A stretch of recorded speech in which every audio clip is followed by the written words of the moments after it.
things are there that are visual appeal, sticking to reality. How people are going to use it. Right? Understand. Like, for example, if I'm making some app for somebody who is a Anganwadi worker. Okay. Right. The mobile phone is used as Apple phone. Understand your customers, right? Understand your users. Who are you designing for? When are they going to use it? How are they going to use it? Right. We had a perceptive conversation with Vatsal Chaoji. We have already released the first episode last week. I hope you all have watched it. If not, please refer to the I button. And for more such amazing, insightful content, please subscribe to Hex Academy's YouTube channel. In this episode, we will be talking about his experience with his current organization, Z Group, his views on how AI is changing the design industry, and about ChatGPT, how a designer can make a standout portfolio and how recruiting team assess any resume and portfolio. I think this podcast and this episode will be super insightful for all the growing designer. So let's get started with the second episode of the Hex Talk with Vatsal Chaoji.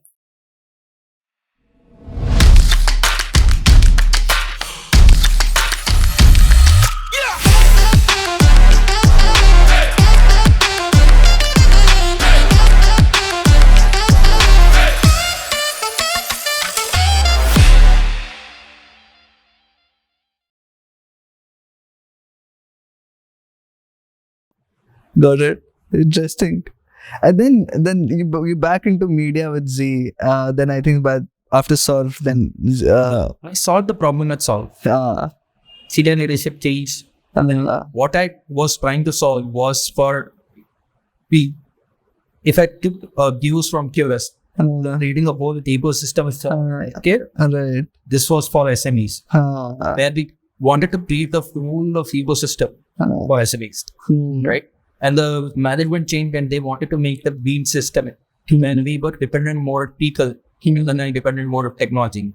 So for me, see, technology should always be looked at as an enabler. Technology is not as a support system. It's an enabler to do more than what you can. Right. That's why I like the products like ChatGPT. Those products. See, certain mails, certain things that I've dedicated to it already. And I write these means, I need to write it. I will have to correct certain things, certain add, I need to do value level. Simply with the process. I waste time writing. Yeah, that's actually very good. I was trying to write a PRD. I was experimenting. It came out pretty well with Chat. Last night I was experimenting with ChatGPT writing a PRD, and it is so amazing. You write a brief, write the features. It wrote use cases like this is the use case, and for every feature, and then it's also the done when you. I don't think that it will be accurate. Yeah, but it's you very good boilerplate. Absolutely, a good boilerplate to start with at least 30% or 40% of your time is saved. Yeah, that's really amazing. Like it didn't cover all the use cases. I had to add 2 to 3, but 4 were there. That's something with ChatGPT, and that's one of the reasons which I feel that if your product is truly exceptional, it got 1 million users in 5 days. I don't know if you got to know. It's one of the fastest product to actually reach 1 million users. And I would pay for this service. I'd like to definitely pay for these things. Yeah, it's actually saving my time. Mm-hmm. Again, boils down to save time, save money. That atomic concept. Because interestingly, like we were working on GPT-3 this year initially at our company to generate marketing ads. So like we were advertising and we were actually generating copywriting. I was shocked to see the results. It's like you give a creative to a copywriter to come up with something. He used to come with like 3 samples or 4 samples in a day. GPT-3 with us working like a single developer working on it like for 10 days, in 5 seconds you get 8 examples, and like 3 to 4 were really, really good. And that's how I feel that's how AI will change that ecosystem, where a lot of stuff which is, which we call as creative, would actually be, be generated by AI? I think I would like to strike it. I think what will happen is now the real creators will come. Actually, what you're saying is right. Now Now, all that facade of, hey, I spent 5 hours, I spent this smoking this.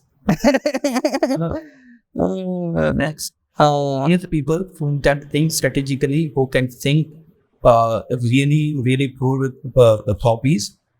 that's true. That's so true. I think, yeah. Those are the companies, those are the things that can serve. See, again, it's not about writing that one single line of copy. That single line of copy needs to have the context of the whole voice and tone. That voice and tone needs to have context of your branding. Then branding needs to have context of what your mission, vision, what your brand stands for, where, in what geography you are trying to say, what are you trying to say, why are you trying to say, all of that needs to be taken care of. So all of this context is, I think, right at humans. Yeah, right. Absolutely. What you're saying is right. Yeah. So that will always, I think those are the people who care about these.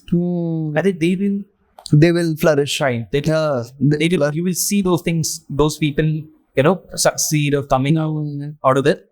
But yes, I would not say that what you get here in ChatGPT is not great. Yeah, right. Absolutely. It's also great, but it's a boilerplate. The choice of what to feed is again to that creator.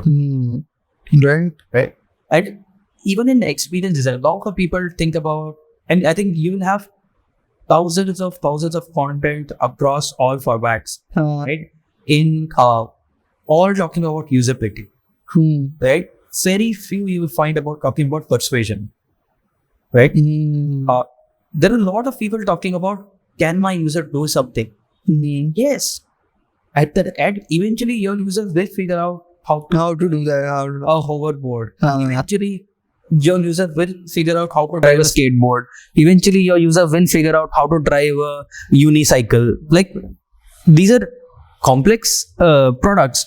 But then, eventually, if your user is motivated enough, they will figure out. Humans are that crazy, right? If given enough time, they will be able to figure out all things possible with any kind of product. Right? It's the idea of, will they really do it? Right? What is that something, if you can spark that something which is inside them, right? Which is the deeper need to succeed at whatever they're trying to do. If you can spark that, then you're a real designer, I think. And there are very few constructive or structured, I would say, learnings or platforms, or there are very few places where you can go and learn these things. You can learn a lot of usability across the forum. Everybody's talking, it's not usable, it's not this, and it's not big enough, or it's not readable enough, or the flow is 5, let's make it 3, let's make it 2, let's make it 1, all of that is there. That's all usability. That's all talking about, your in heart. Nobody care, like very few people care about the happiness part, right? Everybody talks about retention, everybody talks about engaging, everybody talks about task completion, but very few have a constructive way to how to design for happiness, how to design for delight. So, which is very psychological, right? Which is very emotional. Like, why do people play, why do people play games for hours and hours, 17 hours, 18 hours, people are playing games, right? Why do people, why do people run marathons? Like, what is that inside that head or body that is happening, which is making them go through so much of pain? You have blisters in your feet, you have such, you pain. The whole journey is painful. But what is it that you get at the end of it that makes you do it? And do it again. Right? That's what real design is about. I think a lot of people talk about usability. I'm not denying that, but then this is where it like clicks. It makes sense. Yeah. It's there is a lot of usability, there is a lot of all of these things, but if you are not able to delight, then it's like any other experience. So then you will not see. And probably you've made that as a concept for Z, your Z products. And interestingly, what we were discussing before that, when you joined, it was the ratings were at an all-time low at 1.8, and now it's 4.6. So probably it's a 4.8 for global. 4.8. Sorry, 4.8 for global. And it's probably like you've created then one of the most delightful experiences on. I hope so. We don't know in once but the ratings for the the users. Again, as remember that whatever you create your experience, right? It is for that segment of users. I may not consume it on a day-to-day basis, but there are people who do it, and for them it is a delightful experience. So it's like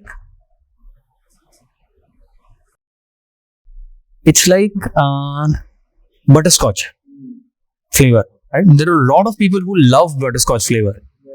I may not like it, but does not mean that I will not sell it. Yeah, right.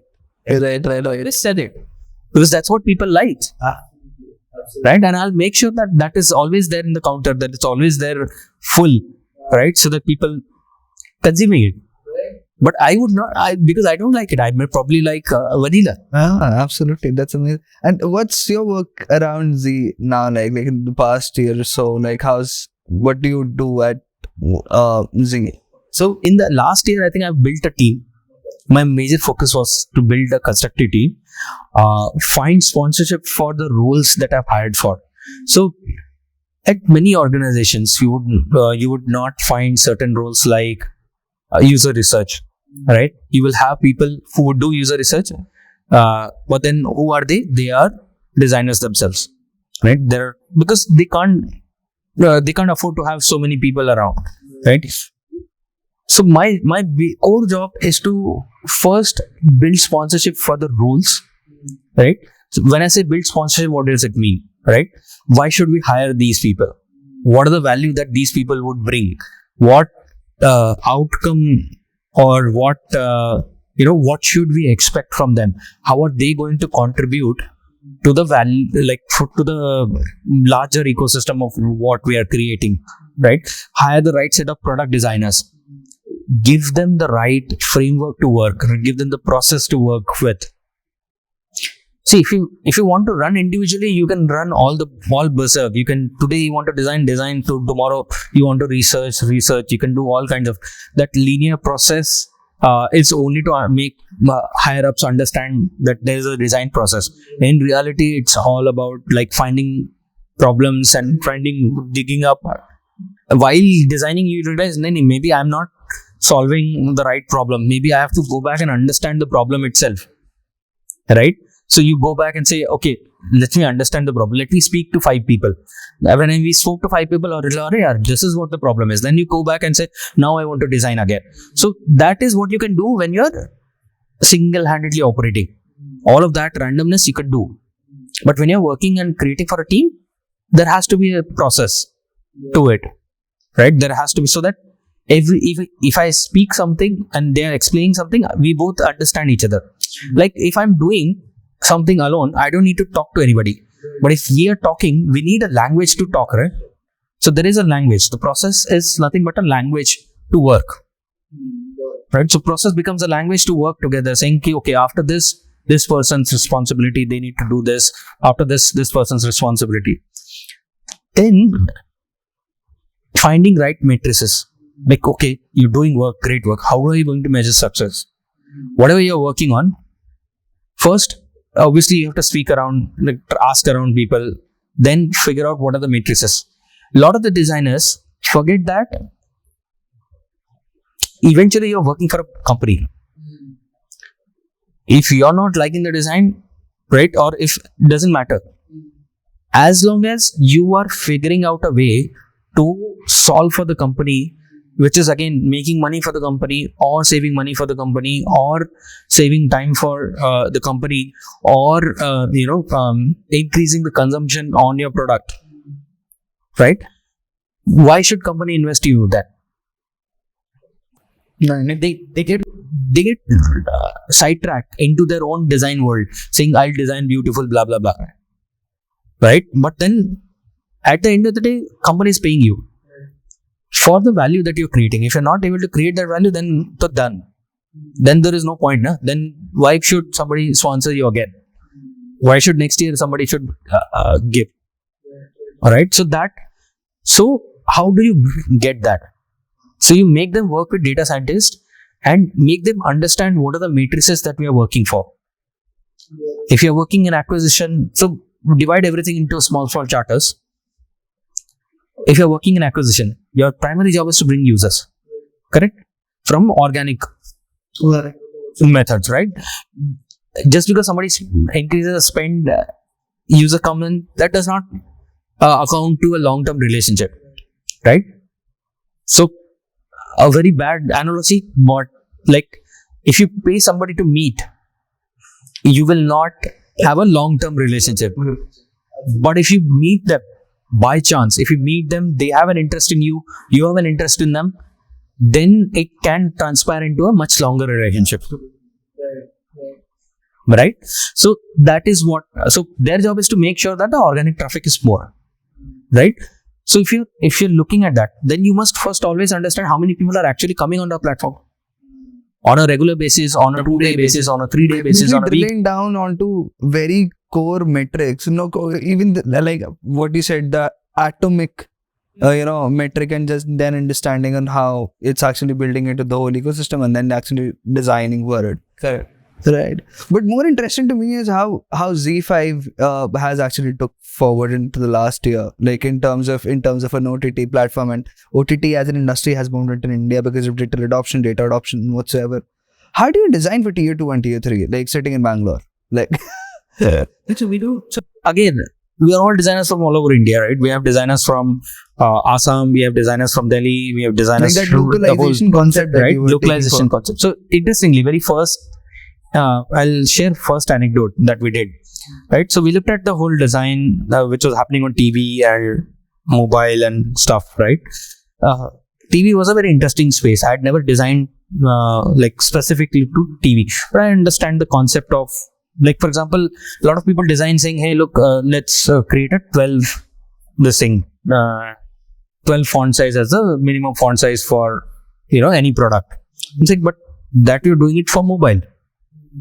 That TV, the distance is different. So your minimum font size will be different, right? How do you calculate? So there is this, again, go back to science. In a retina, how eye is able to distinguish between a certain 2 objects or 2 lines. What is that distance?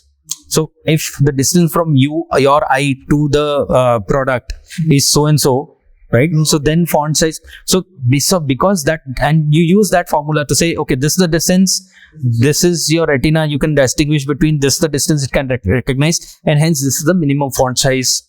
Because if you go below this, people will not be able to read it, right? So, okay, that way we arrived at what is the minimum font size that it should be, right? We did reduce the formula, we created the formula, and then we came up with the font size. Said, okay, fine. That is one problem solved. Second, we looked at the whole TV design and said, okay, but the menu was at the top, right? And people were finding it very difficult to navigate through. So we said, okay, fine, we'll move the menu to the left hand side. We moved it. Some people liked it, some people hated it, right? And some people started commenting, we are not able to access the menu. I was like, we were confused, like what exactly is happening, in India, what is, we were very confused. Like we moved, people asked, like this was difficult, so we moved it to the left, and that was becoming difficult. So then we sent all of our designers and we sent everybody to home, right? It was working from home. Some of them were working from their native places, some of them were working from home, and everywhere. This was last October, I think, September, October, right? We said was, you know what? In Diwali, everybody is visiting their family, everybody is visiting their, parents and everything. What you do is you take a photo of their TVs, all your relatives, you take a photo of their TV, see what conditions they are using their products in, right? See where the window is, see where the TV is, see where all of that is, right?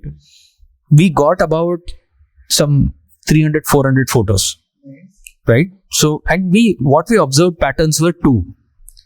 TV is never placed in the center of the room. It's always placed either on the side of the room, right?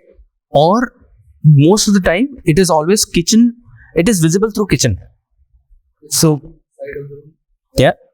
And the second one was a window always used to shine on the TV, no matter what, right? Either from behind the sofa, either from side of the sofa, or either like from whatever reasons, right? The screen used to always shine during the day. So, which means people have to either cut the curtains or close the curtains, or something they have to do to make sure that they are able to view what is there. The third problem that we identified was a lot of people did not remove the stickers. They did not remove the stickers which were covering the screens because they had intent to resell for whatever reasons, right? So you have the stickers covering the corner edges, right? And when we opened our product so what we did was we created small white paper sheets and covered those areas of the screen, and we realized the menu was behind that.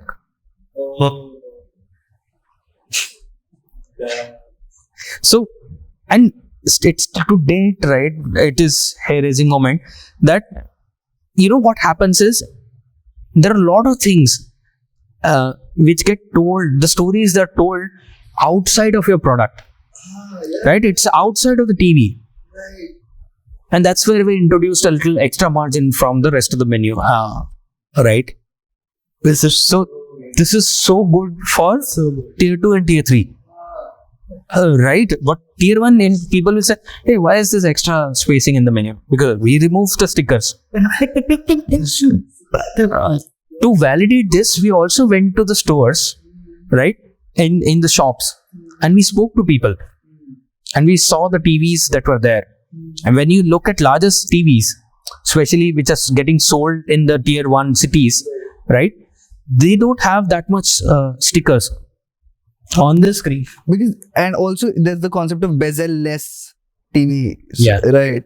Yeah. Right. But when you go see TVs being sold in tier 2 cities, that was again a problem. The fourth issue, which we also identified, that if you buy phones, right, generally you buy phones which are at max 2 years old, 3 years old, right? 2 years old, saying now most of the people are buying iPhone 13 or iPhone 12. Especially in India, that buying purchase is different in tier 1 cities, but in tier 2 cities, it is iPhone 13, iPhone 12. People are buying iPhone 12 now. The reason they're buying is because that's affordable now. Right. Nobody's gonna spend 80. They spend 40, 50, 40, 50, right? But in case of TVs, that cycle is even bigger. Oh, right? People don't buy TVs. So if you bought a TV, that goes on for 6-7 years. Oh, yeah, right. On an average, that goes on for 6-7 years. So what it means is, people have whatever TV they have bought 7 years ago are the TV that they're currently using, and they want those experiences that they're having on mobile, which are good with RAMs, which are good with memory. They want those similar experiences on TV. So then that becomes a benchmark, saying, okay, it should work here. Forget about new age TVs. It should work in 6-year-old, 7-year-old TVs, so that, and the designs, whatever animations and everything, we had to dial them down. Just because our audience do not buy TVs that frequently. Our audience buys TV very early. Like it's 6-7 years around Diwali time, it is going on till there is a new technology, till support is not done, till somebody in the family has a very strong reason of why we should buy a bigger TV, or like that TV is not getting sold. People have 11 years, 12 years TV, just use that Amazon dongle and move on. They absolutely, spend, even though, like, right? So for this reason, people are then the mobile, people buy frequently, and then you need to create a support system for mobile. Such a long year, right? Right? In fact, many applications actually depreciate after post. Some like I've seen some applications which do not support like previous versions of iPhone 10 or 9 or something like 10 or 8 or something like that. Right. So those are the things that are informed. Those are the things as a designer you need to look for. Those are the factors that you need to look for. But it's not like you should not make mistakes. Obviously, he made a mistake saying we designed something, right? And he assumed that people will not like it. But then we bring it back. Then what was the problem? Understand those users. Understand their users in their environment. How are they consuming? Nice. So those are the things that back. Wow, that's an amazing story. I like that's really amazing. This is just what has happened in October, and there's so many stories throughout the year that have happened. It's crazy how when we are. And I think that's probably one of the reasons why you were able to do that 1.8 to 4.8 transition. Yeah. Most of the contributions to the team, they really, put their brains to it. Everybody collaborated. Everybody started talking to. Everybody focused on what the real our problems are, right? And it's just, I think it's important that, a lot of times, all the credit to the greatness of the products, he not contributed to the reader. But I think that's a very false, reality. In reality, it is contribution of all the 700 team who came in together. And then, created that path for success. Right? But it doesn't happen overnight. Every one small initiative, somebody says something, somebody does something, figures out, okay, this is the problem. Everybody rallies behind that, solves those problems, sees those matrices, they prove, then say, okay, this is a good initiative. Let's move towards that direction, right? So it is, I think, it's contribution of all 700 who have come together to solve this, right? I believe that form is like, who do you look at? Hey, certain that's we change something. We should work with that person. No, it's more about how the team came together to do these things. These are small anecdotes of those success stories. Right. And since we're talking about teams right now, and I'm sure you've built the design team and what do you actually look into a person when you're hiring? When you're looking as a designer to join your team, and I'm sure you would be flooded with applications for a single role. The industry says that you get like hundreds and hundreds of applications. How do you cherry pick those at the initial first step? So this will sound very corny, but first thing that I look at is their CVs. Wow. Resumes. Right. And if they don't have time to spend to design their CVs, then that's my first filter. Nice. Okay. If you don't see, for me, your life is like you are a designer. No matter what you do, whatever you do, right? You should figure out a way to bring in that value for yourself. Right. If you're not able to delight yourself in the resume that you have presented, there is no point us having a conversation. I don't see a conversation happening if I don't see you have put in or invested your time on your CVs. Right? And in CVs, I think I look for very specifics. One very specific item that I always look for is, for example, where people have put in bars against those tools. Right? Yeah. High skill levels. Yeah. In levels. Yeah. Right? To me, that's a strict no. I saw this, I have told my HR, don't even show this to me. Whenever you see this, just read it. Because again, they've not understood the fundamentals of this. Adobe as a skill, or Hedy, Figma as a skill, there is no quantifiable level to it. Right. And it is irrespective of every code, irrespective of any skill. It's not quantifiable. I can't tell you that I'm 4 or 5 on Figma. the research or Figma or any other tool. Right. It to me, it's like you have not addressed the fundamentals of life. There are certain things which are quantifiable. How many years of experience? Quantifiable. Right? How many products that you have worked on? Quantifiable. What are the current ratings of those products? Quantifiable. Right. Right? What is the skill level? Because how do you define it? There's no correct. If you do if I know 7, I can do animations. If I like, yeah, right, absolutely. Anybody can do animation. Yeah. What is it? Right? For me, that's a strict no. Most of the resumes in out there. Wow, that's amazing. And I feel that makes sense. A resume has to be designed. You can't and when I say design, my intent is not that do all the graphic elements on it. My intent is me. I'm being the user, right? Am I able to see those highlights of your careers?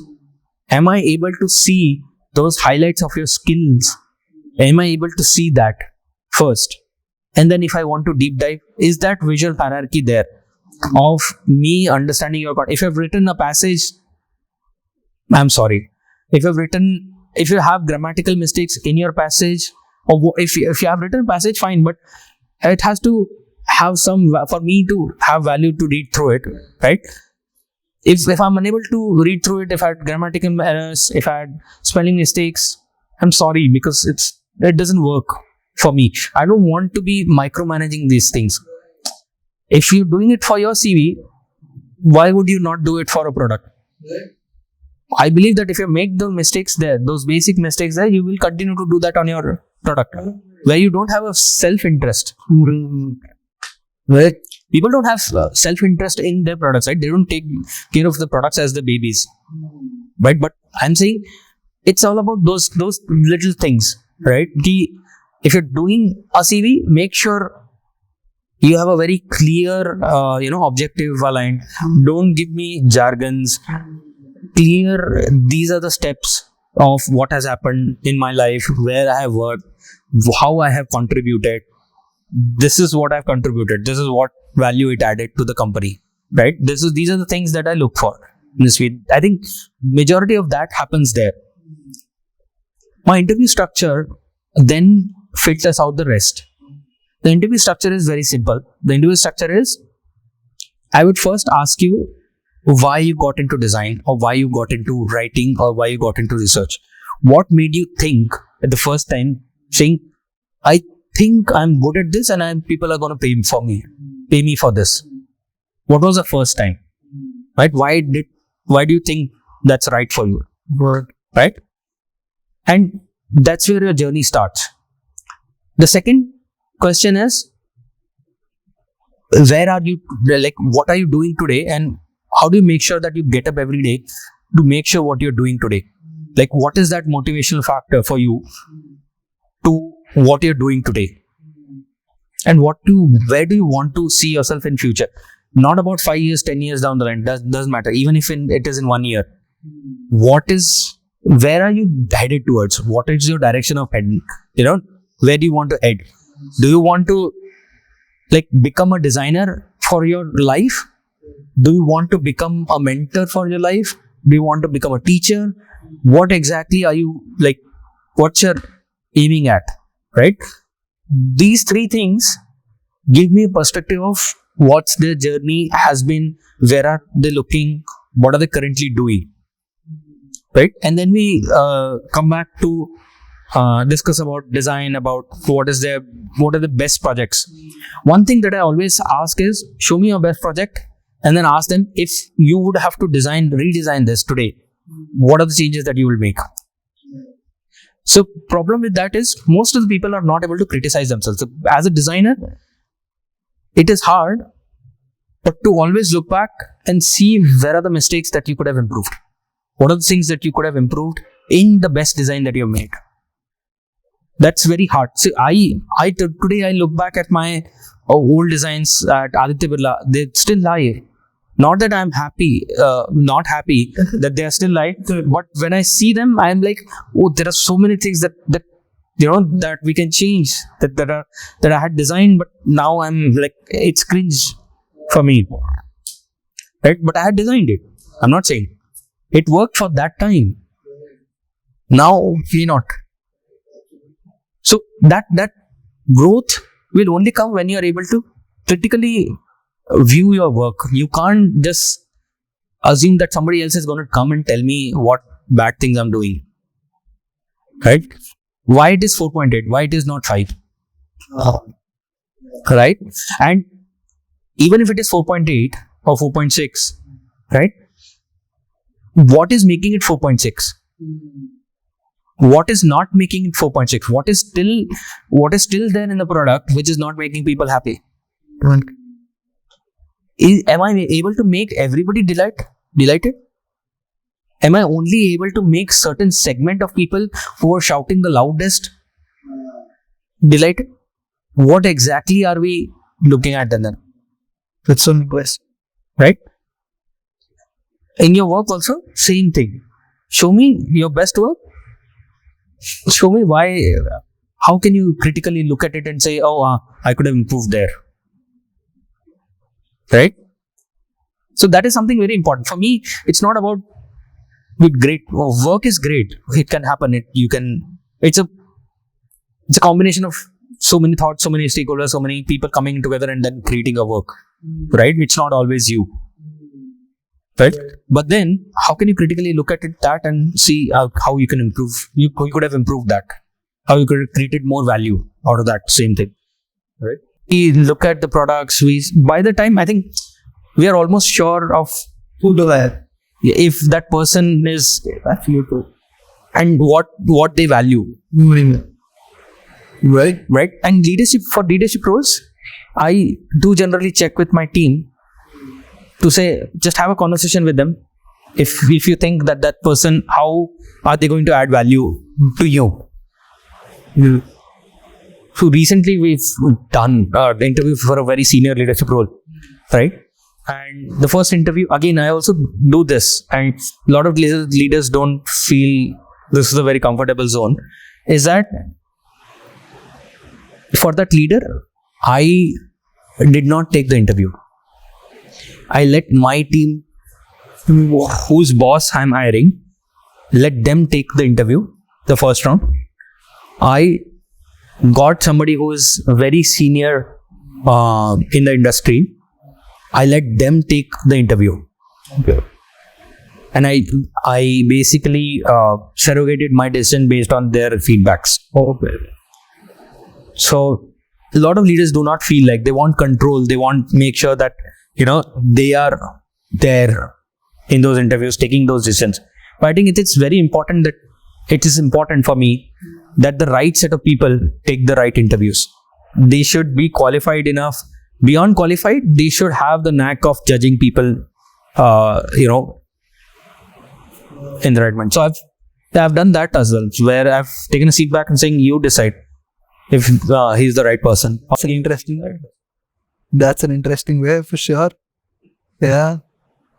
So how about that? This is very interesting topic for me, as well as you rightly described for the best project and criticize the best project. And people, like 2 points which you rightly said, that people don't take much care of resumes, but they should, because that's the first touch point that the recruiter is actually having. And the second touch point, which I feel is in design industry, is the portfolio. How do you actually see the portfolio? What to you is, what's the idea? What's the idea for good portfolio? It's a very I know it's a very broad question, but to you as a recruiter or as a design leader, when you're hiring, what do you see in a portfolio? What aspects do you see in a portfolio? First thing that I look at is the visual appeal of it. Okay. Right? I always judge, like a lot of people complain about, hey, we should not judge by the cover and all of that shit. I am very clear. If it's not looking good, I don't think so. I don't feel it appetizing enough for me to, take a bite. Right? It needs to be looking appetizing enough. It needs to. There is no. Yeah, and if it is about portfolio, right? Second thing is, I do not like templatized work. Right? That We did double diamond and design, discover this is the persona. You'll have a random photo of a persona and then people will describe that persona, but not go in depth of understanding the stories of the persona. Like, for example, a lot of people, they always, whenever I see the portfolios, right? A lot of portfolios that I see, they are very on the surface. They're not went in to solve the problem, right? And they're always trying to solve the very basic of problem, like probably booking site or some calendar app or some community app, and that too, like it's very first of all, visual problems are there, right? Second, lot of designs you will see a lot of those components popping out of the device. I'm like, that's not reality. Because that looks great, but problem is it's not reality. The component are not going to pop out. You have Spider-Man outside of the mobile phone. I'm like, why? And it will never come out. It will not come out from your mobile phone, right? They will create these experiences, create those portfolios, and it's never going to happen, right? So few things are there, right, that are visual appeal. Second, sticking to reality. How people are going to use it, right? Understand. Like, for example, if I'm making some app for somebody who is a Anganwadi worker, the mobile phone is used as an Apple phone. Like, how? Understand your customers, right? Understand your users, right? Who are you designing for? When are they going to use it? How are they going to use it? It's important that, so for example, somebody would design say, give me an example. I'm lost for thoughts. I've been speaking for example. Let's decide last mile delivery that we were talking about. Last mile delivery, right? Now, last mile delivery, but then for give me a product for which last mile delivery would let's say, since we're talking about healthcare medicines, right? Now, how do you get your prescriptions? Prescriptions, I generally go to the nearest pharmaceutical store because it's very near. You get prescriptions from your doctor. Right? My doctor. And what's the handwriting? Sorry? What's the handwriting? Is that it's not good. It's not legible. It's not legible. Okay. It's not legible. Yeah, let's that's a fact, right? It's not legible. Most of these people would create a prescription which is digital, right? A lot of these last mile delivery, they will say, oh, ask this, but then how is it? Go to the reality, right? Ask your doctor. Whenever you go to ask doctor, they will do it on a pen and paper, right? They don't do it on your mobile. We have tried that. It's not like that's something. Only in hospitals, right? They put it in a system. Not also in all hospitals. Yeah. Unless it is a good hospital, right? Really good hospital with, you will spend just for consultation, you'll spend 700,000 rupees per meter. They are only going to put it in the system because they have a much bigger purpose. In reality, they will hand you over the prescription. Next time, they will only ask you, give me the prescription of what medicine that I have prescribed to you. Right? So, you have to design for that. And have we not come across situations where India, like, if there is something cough medicine that I want, but without prescriptions, can I not create it? Well, you can. Right? At least in India, there are people who are addictive and they will figure out a way to solve for this. Right? But these designs that I see, specifically when you're in this context, last mile delivery for medicines, these problems are not getting solved. Which is the biggest problem of last mile delivery for medicines. It's not about making medicine available. Medicines are available. Medicines are available, right? Absolutely. Right? So these things, these problems identification is very important. When you go to a store, medical store, what does happen? Right? There are certain over-the-counter medicines. But now if you do it through this, right? You have to figure out a way where you have to allow that experience to also happen. But there is a mandatory prescription. So in India, it's all about the context. Like, it's not about, hey, I wanted to solve a medicine. Great. I will take a photo of the prescription and do it. But not for everything that you can go to a doctor, right? There are certain things. I know my cough medicine. I know my, Crocin. I know my strepsils and stuff. There are certain decisions that people take on themselves. And you go to a pharmacy and then you take those decisions. They're not solving, in interfaces, they're not solving for invisible problems. I've taken a medicine from you, 4 strips. Say it is for, which is my regular thing. Like, for example, somebody have to take for BP, somebody have to take for diabetes, somebody have to take for some heart ailments, right? They have to take those medicines. Now they have to take it regularly. Actually creating that cycle also. That cycle.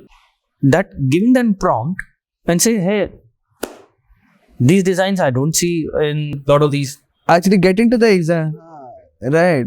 And basically drilling down to the problems, in fact, drilling down problems. But I have also usually seen that people actually present a problem and then the first solution is the best solution. There's only one solution. And then I'm always figured out that it is, in case of this also, medicine also, you expect people to remember names of the medicines. You expect people to remember the dosage of the medicines. You expect people to remember the spelling of the medicines. To allow them to take a photo of the medicine, create experience where allow them to take a photo of the medicine. The moment you take the photo of the medicine, you deduce what exactly are they trying to actually buy. And there are, for the same thing, you have multiple options. They have a different brand, you have a different brand. Figure out a way to. This is what the in-store experience actually looks like, right? That sometimes I don't know if it has happened to yourself, that the name of the tablet has warned off. And you take that tablet, you take that whole patta to the pharmacy and like, hey, I want this medicine. I think it's like, okay, this is the medicine that you want. Right. And that's, basically recreating, it's not even recreating the experience, it's wrong. It's getting to the pain point, getting to the pain point, which is actually missing. Yeah, lovely. It's been, possibly, the next resume you'll find the exact solution for last mile delivery of pharmaceuticals. But it's been lovely. And so what's it like bringing this all together now? What are some closing advices of people to, who are looking to break into this industry? And what's something that you'll say to those people? I think throughout the conversation, I think focused on few things which are very have come across very repeatedly, right? First thing, always establish, whenever you're joining an organization, always establish how your contributions are going to contribute to a larger goal of the organization. That is the first thing that you should clarify and be very clear about. How are you going to, whatever, say you design something, how is that is going to contribute to a larger goal? Do not ignore the power of data. When you're designing, great process and all of that is there, but also look at data to, one is validate, second is to give you a direction or sense of direction for where to look for problems, right? Always be, as a third advice is, like focus on money and time, right? Understand, like, it's not crude. A lot of people think that when we talk about money and money, so people think that paisa kya, eventually they have to focus on design. I think it is very important that you focus on creating value by also looking at how you can save money, how you can create money for the organization and for yourself, and vice versa. Save time for yourself, save time for the organization, save time for your team, right? Why do you have a system design team? But the objective is to save time for the team. Right? Have that clarity always is what I think. Yeah, those are things that always like eventually boils down to. Baki process, I think everything will figure out its way in different organizations. You will have different processes. You can arrive at your outcome. Probably you are very smart and you can arrive at your outcome without even designing wireframes. Probably you are very smart. You don't even need to design. You can just code. Doesn't matter, right? All of that is all whoosh wash. Like it's all, right? Focus on core problems. Who are you solving for? What are you solving for? Always keep a balance of users and business. And technology. The most important part. A lot of designers forget that whatever they're going to design, somebody has to code that. Somebody has to understand what you have designed and then code it. Right? Convert that into some kind of a code. Right? Include your developers, include your business folks while you're designing. Make sure that they are on the same page as what you're trying to do. I think that's very important. If I have to leave it as an advice, if you solve that, bring your developers to your design conversation, bring your business to the design conversations, right? And see how everybody is able to create value for you. I think that's where it all boils down to. The rest, everything, it's all process वो सब हो जाएगा. Process भी हो जाएगा, अच्छा design भी हो जाएगा. But ये चीज, this thing, something which misses out, which is something which I feel is very important. Thank you so much for that amazing, valuable conversation. I think that was so much. That was really, really so much to absorb through. And thank you so much for coming in here and taking our time. No worries, anytime.